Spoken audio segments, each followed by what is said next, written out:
Imagine you're walking through a local thrift store. You see a couch that would fill that gap in your living room for a price you can afford. The only problem is you drive a sedan. You start brainstorming how you can get the couch home. What can you do? Hire a moving service? Rent a U-Haul? Doesn't that seem like overkill? We are Furn and we solve this problem. We have seen that there is a gap in the market. There is no targeted solution for that one-time furniture move. Furn provides a convenient and affordable solution. With the click of a button, we provide you with a buddy and a truck to help you haul your stuff. Let us show you how Furn works. Step 1 is to request a Furn buddy through the Furn app. Then set your pickup location, and next your drop-off location. As easy as that, your Furn buddy's on his or her way. When your Furn mover arrives, you load the furniture together and drive to the drop-off location. At Furn, we believe in a transparent pricing model. We have a base price of $10 per move plus $1 per mile. We calculate the price up front when you set your pickup and drop-off locations. The entire payment is taken care of in the app, and we take a transaction fee as profit out of every move. Through background checks and user ratings, we will ensure that our Furn drivers are safe and respectful. There are 111 million renters in the United States. A quarter of these renters lived elsewhere 1 year prior. That's 28 million people. People who rent generally move furniture more often than homeowners. Within Boulder, Furn has great potential for growth. Managers at local thrift stores like Goodwill have expressed interest in partnering with us. They lose business because customers don't have the means to bring large items home. When a Goodwill customer only pays $25 for a couch, it doesn't make sense to pay even more for a U-Haul rental or another moving service. At Furn, we believe that finding a way to bring an item home should not be the most expensive part of buying furniture. Some of the most avid thrift store shoppers include college students. There will be incredible demand for Furn movers as college students move between apartments and houses every semester. My name is Kylie and my co-founders are Seagren and Lee. We know that hiring a moving company is excessive for moving a single item when all you need is a little more space or an extra hand to move it yourself. When thinking about the next time you need to move a bulky item, we want to set your minds at ease with the convenience of Furn. At Furn, we provide jobs to local community members. Anyone with a truck can sign up to be a mover and work at their leisure. Being a Furn mover is a great chance to help out people in your area while making some extra money. The reality is moving services have been slow to adopt the up-and-coming on-demand business model. Local moving companies like Boulder Moving and the Moving Connection require a certain amount of planning and prior notice. For these services, it takes a minimum of 14 days to schedule a move. Services like U-Haul and Home Depot are advertised as low-cost moving services, but after fees, time, mileage, and gas, the price comes out to about $100 per move. A big problem with these services is that they do not cater to people who only want to move one large piece of furniture. Furn is honing in on this specific problem that existing companies have overlooked. In the up-and-coming months, we are focusing on thrift stores in the Boulder area.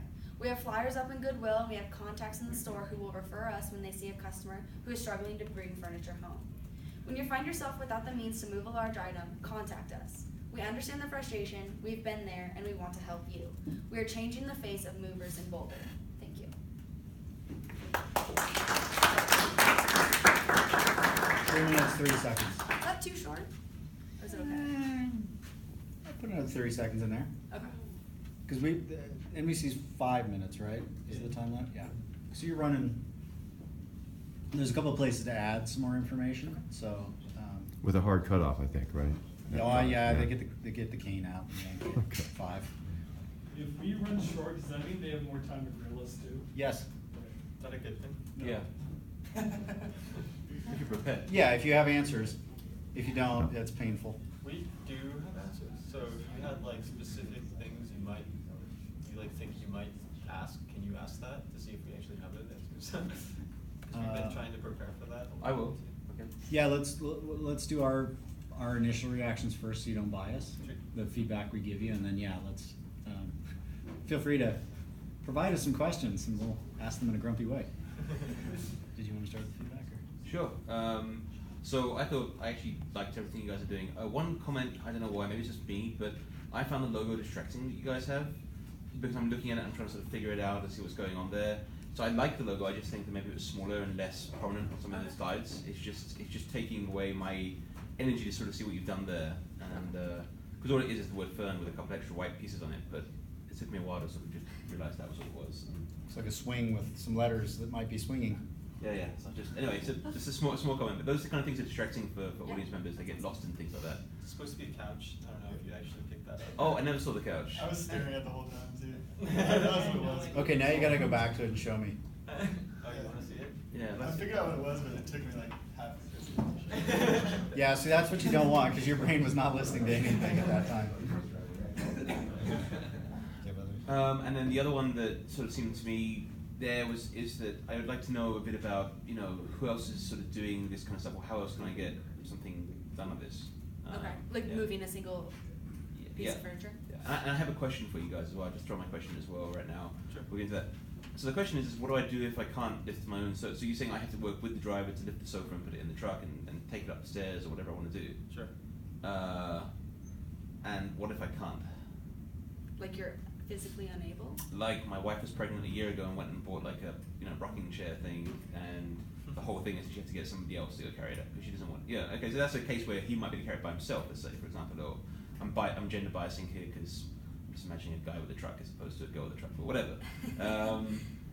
Yeah, so just in that case, how does that compare? So if it's something that you're not able to move on your own, you should probably hire a moving service where you get multiple people to come. The idea behind this model is we provide you with one person and a large enough vehicle to haul that item, and the point is it's an extra pair of hands as well as the vehicle, so you help that person, or they help you rather, Okay.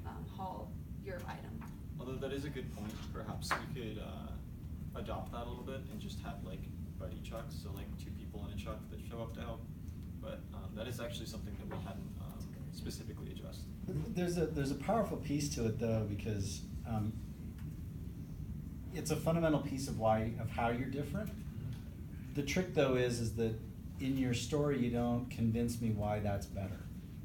Okay. So like there's a difference here. I would play it up. So don't just kind of brush it under the rug as like, oh yeah, you got to be able to move it too. But say, why we're a different price, why this makes us a better alternative for a certain group of people is we're 1/10 the price because we acknowledge you're a DIY. You want to do it yourself. Some of the stuff you have to have 2 people to do. Okay. And you have to have a truck. So I would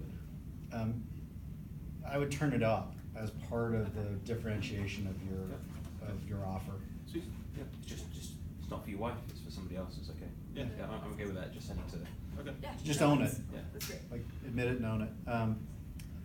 At the beginning, Rita. Yep. Oh, cool. I didn't want to step on your feedback.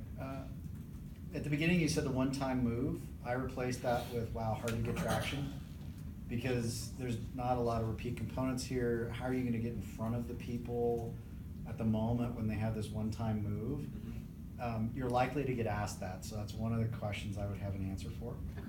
Is Okay. how are you, because any one-time use product is really scary because you have to sort of carpet bomb the marketing, get on people's minds for the one time they're gonna use this. Well, maybe, so in my mind for this product, like, it's maybe one-time move is not the good image to paint of it. Mhm. So perhaps we could just change the wording there, because like. Yeah, so that's how I internalized it. I would push it back to like, what's your intent? Like, Okay. what do you wanna project as what this is? I like the demo a lot. I thought the demo was really good. Like I totally got what you were doing. I would not end up when you've got quite a bit of math there that poops out a like number of millions of people. Mhm. Really what I wanted to know is how many moves a week or month are happening. Because it's not about the people, it's about the situation of needing. So how often does this situation arise? Is this in Boulder, is this a one person once a year has this, or is this like there are millions of moves like this per week in Boulder? Do you mind if I jump inside? Yeah, please. And on that, maybe a way of getting some data points. I like Goodwill story there, and maybe picking a larger thrift store like Longmont or somewhere else. But how many sofas do they sell a day? How many big bulky items do they turn over a day or a week or whatever it is? And that would really help get a sense of, oh, okay, so wait a minute, if this is like 10 jobs a day, you could see that could be somebody's full-time job there, and scale that or whatever. So, yeah. So you didn't mention college students at all, I guess, and I guess you're focusing on Goodwill customers for now? Yeah, just because we did market pivot, because we weren't getting traction with college students. Okay. That was part of feedback that we Right. got. weeks ago. And I think it's good because you got an established channel, so you can push back on the one-time event, but at Goodwill, it's not a one-time event. It's a 65 times a week event, and they're going to recommend us every time. Okay. Because that this is the something- biggest barrier to them making a sale. Is it one or the other? Like, Pick one. Yeah, I pick one for this. Give you guys a bit of feedback. I actually know a CU alumni who just launched an app like this about 6 months ago. I'm trying to think of the name of it. It's stuck in my head, but I can't quite. It's like Movio or something like that. But anyway, something like that. And his challenge, and I can tell you just to give you guys some forward feedback, one of his challenges is how long does it take you to download the app and get there and get your first driver? Because it's like the Uber Lyft experience. You've got to make that really fast so you can sign up and get that and get your credit card in. Because all that hassle is, it's just one of those things. But the cool thing is, because this is a slower purchase, maybe they're going to go in, choose a sofa, think about it, they have a little bit of time, instead of Goodwill to hold on to it for X number of hours, so they're not in so much of a rush, then that becomes, so just a way of answering that question, because somebody might ask how long it takes to, get the driver there the first time. Yeah. Awesome. There were sections in the presentation where you were thematically changing what you're saying, but the slides weren't changing.